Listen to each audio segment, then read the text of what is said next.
772,000. That's not a typo. That's how many folks are currently living on the streets in the so-called richest country in the world.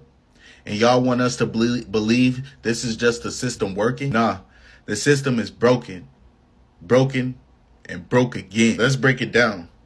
Homelessness just hit a record high in the U.S. That's an 18% spike from last year alone. And family homelessness up 39%. Families, not just individuals. Moms, dads, kids sleeping in cars, on benches, under bridges. What's causing it? Sky-high rent, stagnant wages. Then you got post-COVID economic chokeholds. And a government that got no problem spending billions overseas, but freezes up when it's time to house its own people. And don't get it twisted. This ain't just a bad economy issue. This is a policy failure. No cap. There are more empty homes in America than homeless people. Let that sink in. But instead of tackling housing reform or raising the minimum wage, we're watching politicians bicker like it's a Twitter beef while folks are freezing in tents. This ain't the American dream. This is an American eviction notice. And the wildest part, the media will run this headline and keep it pushing. No national emergency, no federal task force, just another day in the land of get yours or die trying. We need rent control, mental health support, jobs that pay a livable wage, and leaders who actually give a damn. Because homelessness isn't a crime, but letting this continue should be. Follow your boy Crypto Black. See you next time. People don't notice that it's really stuff out here affecting the world until they actually experience it. So as y'all know, I'm a property manager, right? So while I'm just leaving court, and the saddest thing just happened today. So as y'all know, Trump has went out and canceled a lot of programs. One of those programs being the Rapid Rehousing Program. With that program, they were actually helping people pay their rent. But unfortunately, he abruptly canceled that program along with several others that was helping people pay their rent. And when I say no lie, there was like 10 people in the courtroom today that was on that program and is being evicted. And not just anybody, veterans, older people, about to be flat out on the street. All because the Trump administration wants to cancel programs that's assisting people with their rent. I almost cried today in that courtroom. That shit was so heartbreaking. I say that to say this. Like I've been telling my type of people, stop depending on the government, because just like that, your world can be over. There's a lot of people that's already on disability, that's already collecting SSI, and it's literally the bare minimum, but the rent continues to be on a rise every single year. For some complexes, it's really like every 3 months. And living in today's society has become unaffordable. But yet and still, the rich people keep getting richer and the poor people are getting homeless. What do we do from here? Where do we go from here? How do we fix it? Like, I feel so helpless. Like, hey, you guys, I just wanted to come with a quick word for you guys. I was scrolling on Facebook and saw a story about a family that I knew who was in really, really tough situations. This is not a family that I would expect to be in a tough situation, but they're in a very tough situation. And it just got me thinking about how this time of life is really, really hard for so many of us. And I think sometimes we could feel like, we're in a situation that other people can't relate to, but that's just not the case. Everyone is in the same situation right now, and that's the way that it's intended to be. Because if y'all remember back during COVID, when Klaus Schwab stood up and he said that you will own nothing and that you will be happy. And if you look at the housing market today, you'll see that so many people are actually losing their homes, but it's BlackRock that is buying it up. You now make a point of that's an investment criteria for you. Well, behaviors are going to have to change, and this is one thing we're asking companies. You have to force behaviors, and at BlackRock we are forcing behaviors. 54% of the incoming class are women. We added 4 more points in terms of diverse employment this year, And what we're doing internally is, if you don't achieve these levels of impact, your compensation could be impacted. Okay, we're doing the same thing. And so it's just you have to force behaviors, and if you don't force behaviors, whether it's gender or race or just any way you want to say the composition of your team, you're going to be impacted. And that's not recruiting, it is development, as Ken said.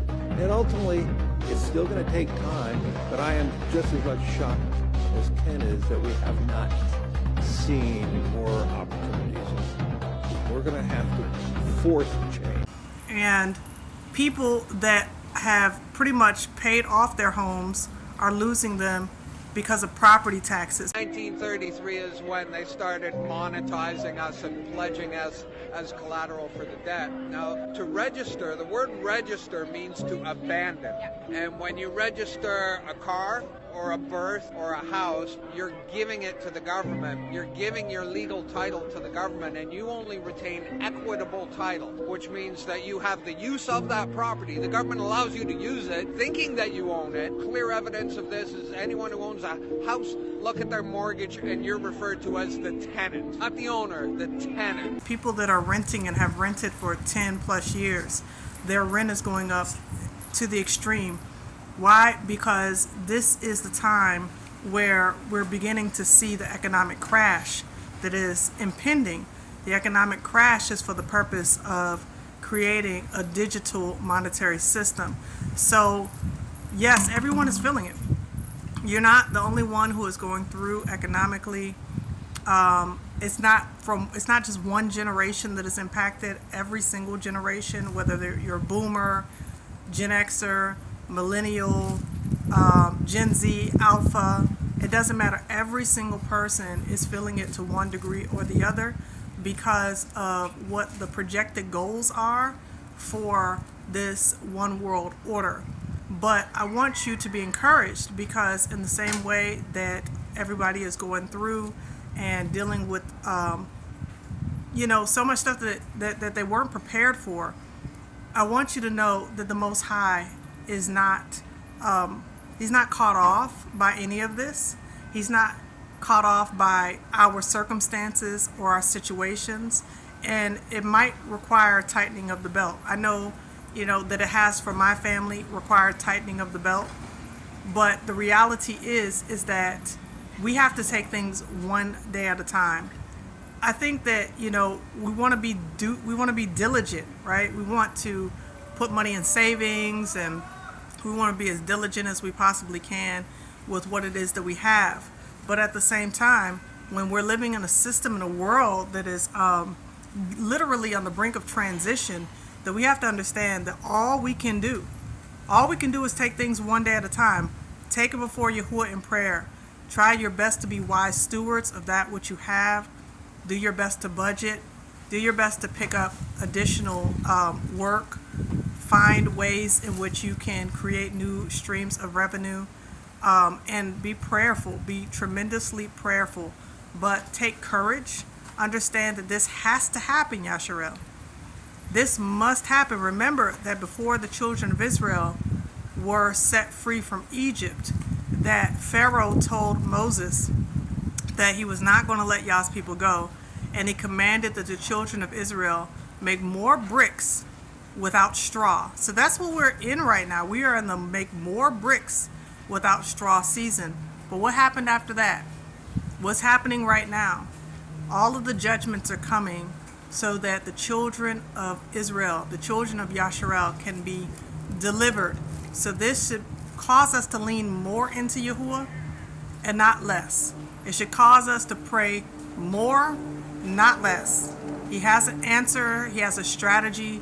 He has a way out of your situation. So I just want to encourage you, because I know that when we're all going through this stuff, it is so difficult. But be encouraged, because we're not alone. So family, do me a favor and like, share, and subscribe. Leave a comment section below encouraging. This is what I like to see y'all do. Leave a comment section below. In the comment section below, I like to see you give up a word of encouragement to a brother or sister Regardless if you know them, just put a word of encouragement in the comment section. Let's do that because so many of us need to be encouraged during this time. Thank y'all for listening. As always, love yourselves while hating your enemies. And until next time, y'all bless and Salaman.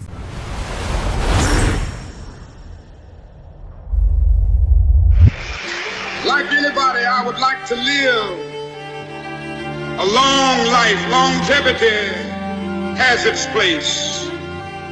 But I'm not concerned about that now. I just want to do God's will.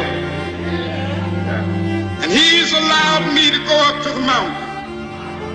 And I've looked over and I've seen the promised land.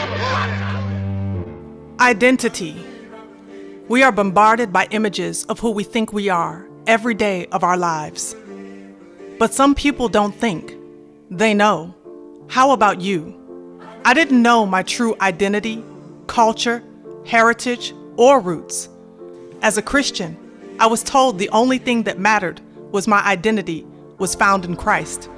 But what about the Asian, Arab, Coptic, or European believer? Do they know their identity? Does it matter to them? How about you? This is who they tell us we are. This is what we know. But is it the truth? Take a journey with me as I share my story of faith and identity and discover why both life in the Savior and identity matters. Why our past, present, and future hinges on the knowledge of our true identity. Why all believers in the Messiah must wake up before it's too late. As the world gets darker, it is time for Yah's people to shine their light.